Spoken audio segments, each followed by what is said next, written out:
Imagine being 15 years old, watching your family lose everything.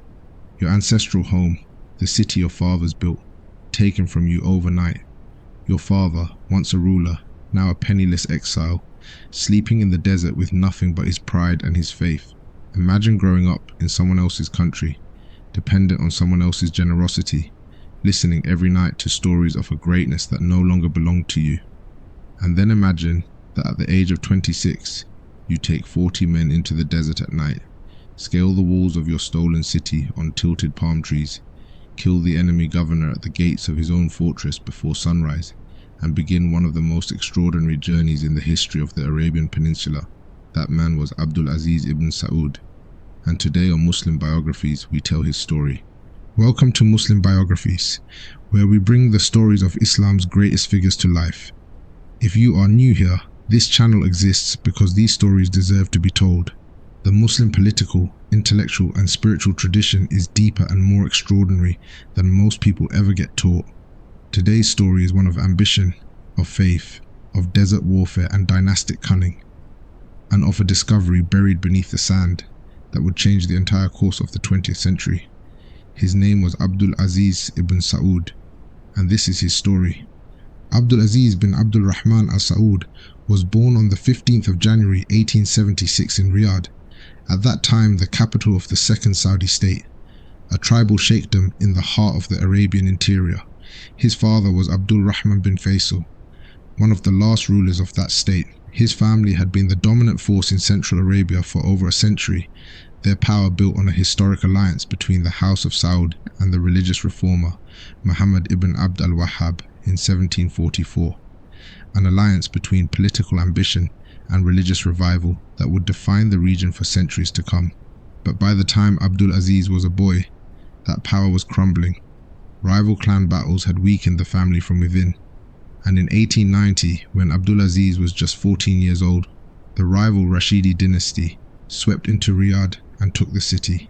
The Al Saud were driven out. They fled into the desert, first to the Bedouin Al-Murrah tribe, then eventually to Kuwait, where they lived in exile under the protection of the Kuwaiti ruler Sheikh Mubarak, penniless, dependent, humiliated, but not finished. Before we go any further, if you are finding this story compelling, please take 5 seconds right now and hit the subscribe button. It costs you nothing, but it means everything to a channel like this one. Every subscriber tells the algorithm that these stories matter and helps us reach more people who need to hear them. Hit subscribe now and let us continue. During those years of exile in Kuwait, Abdul Aziz grew from a boy into a man. He learned the customs of the Bedouin. He studied Islamic jurisprudence. He absorbed the stories his Aunt Johara told him of his ancestors' greatness, stories that burned in him like a fire he could not put out, and he made a decision. He was going to take back what his family had lost. Not one day, not eventually, now. In November 1901, against his own father's advice, Abdul Aziz set out from Kuwait with a small band of men on a raiding expedition into the Nejd. His forces dwindled as the journey became harder. By the time he reached the edge of the empty quarter in December, deep in the harshest desert in Arabia, he had only 40 men left. Most military commanders would have turned back. Abdul Aziz chose to push forward. During the holy month of Ramadan, fasting by day and moving by night, he led his tiny force toward Riyadh. On the night of the 15th of January, 1902, his own birthday, he led those 40 men in scaling the walls of the city on tilted palm trees, moving silently through the sleeping streets to the Masmak fort at the city's center. They waited in the darkness for the Rashidi governor Ajlan to emerge at dawn. When he did, a fierce skirmish broke out at the fort's gate. Ajlan was killed. The garrison surrendered. And just like that, with 40 men, in a single night, on his birthday, Abdul Aziz ibn Saud had taken back Riyadh. The story of that night raid has taken on almost mythical status in Saudi history, and it should, because it was genuinely extraordinary. But what makes it even more remarkable is what came next, because taking Riyadh was not the end, it was the beginning. Over the next 3 decades, through military campaigns, tribal alliances, strategic marriages, religious legitimacy, and sheer force of personality, Abdul Aziz would unify virtually the entire Arabian Peninsula under his rule. He waged guerrilla war against the Ottoman-backed Rashidis and wore them down over years of relentless raiding. He founded the Ikhwan, a military religious brotherhood inspired by Wahhabi Islam, which became his most ferocious fighting force, settling nomadic Bedouin tribes into colonies and replacing their tribal loyalties with loyalty to God and to Ibn Saud. In 1913, he captured the strategically vital eastern province of Al-Hasa from the Ottomans, giving his growing state its first foothold on the Persian Gulf. In 1915, with the Ottoman Empire at war with Britain, he signed the Treaty of Darin, making his lands a British protectorate in exchange for weapons, money, and £5,000 a month. He was pragmatic enough to take British support when it served him, and bold enough to act independently when it did not. By 1922, the Rashidis had been all but destroyed. By 1925, he had taken the Hejaz, the western coastal region that contained the two holiest cities in Islam, Mecca and Medina. The capture of Mecca ended over 700 years of Hashemite rule there, and on the 23rd of September 1932, Abdul Aziz formally unified his domains, Najd, Hejaz, Al-Hasa and beyond, into the Kingdom of Saudi Arabia, with himself as its first king, a territory the size of Western Europe, built from nothing in 3 decades by a man who had started with 40 warriors and a borrowed spear.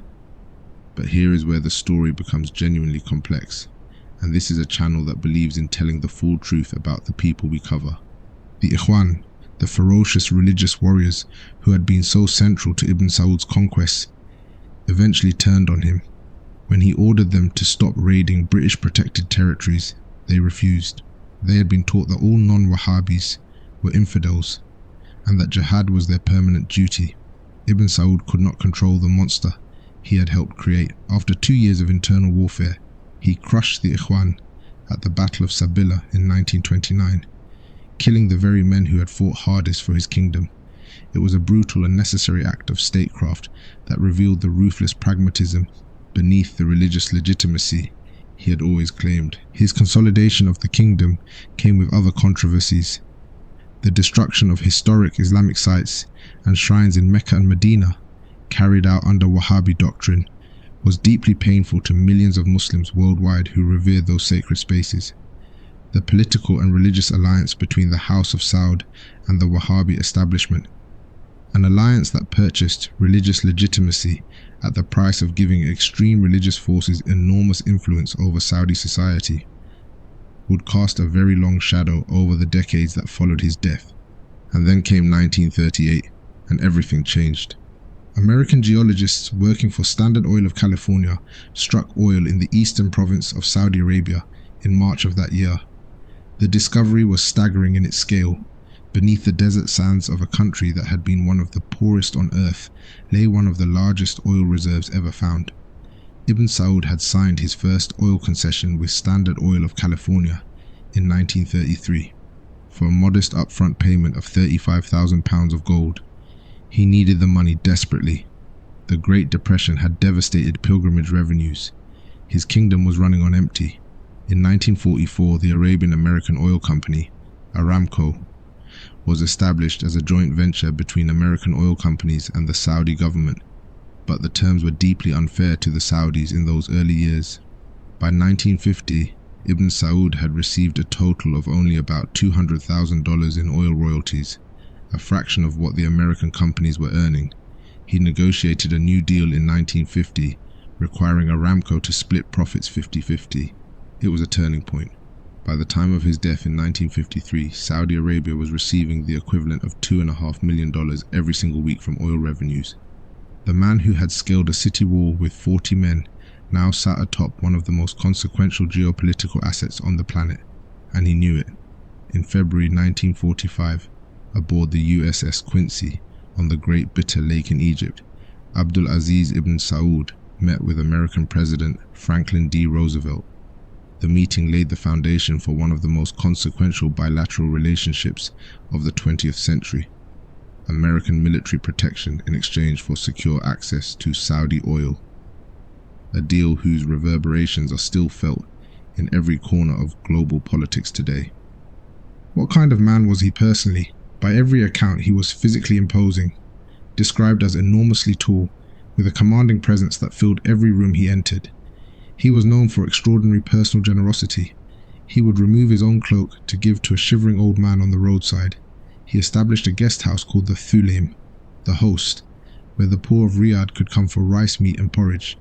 He made himself personally accessible to his subjects in the old Bedouin manner, sitting in open majlis sessions where any man could approach him with a grievance. He fathered 45 sons, all of whom went on to hold positions of power, and from whose ranks every subsequent king of Saudi Arabia has been drawn. But he was also a man of his era and his context, one whose methods of unification included ruthless suppression of dissent, the crushing of rivals, and the forging of alliances through the weaponization of religion. The Saudi Arabia he created has been a source of immense pride for millions, and a source of deep controversy for millions more. The Wahhabi religious establishment he empowered has exported a rigid and in some cases destructive interpretation of Islam across the world. The oil wealth he unlocked has simultaneously lifted his nation and entangled it in geopolitical calculations that have produced enormous suffering across the Middle East.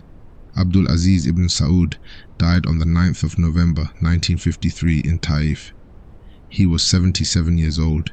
He died in a kingdom he had built entirely from scratch, from exile, from the desert, from 40 men and a night raid, into a nation recognized by every government on earth, sitting on the second largest oil reserves in the world.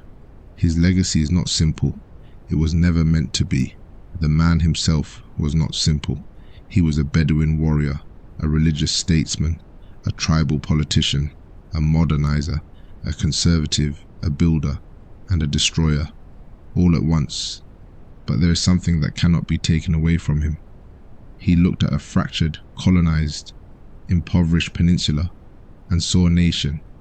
When everyone around him saw impossibility, he saw a plan, and he executed that plan over 50 years of relentless, calculated, extraordinary will. Whether you admire him or critique him, and there is room for both, it is impossible to deny the sheer scale of what he built. If this episode has given you something to think about, please share it with someone who needs to hear this story. And if you are not yet subscribed to Muslim Biographies, now is the time. Every week we bring you stories like this one. Stories of Muslim leaders, scholars, warriors and statesmen whose lives shape the modern world in ways most people never get taught. Hit subscribe, turn on notifications and join us on this journey, because there are so many more extraordinary stories still to tell, and we are just getting started.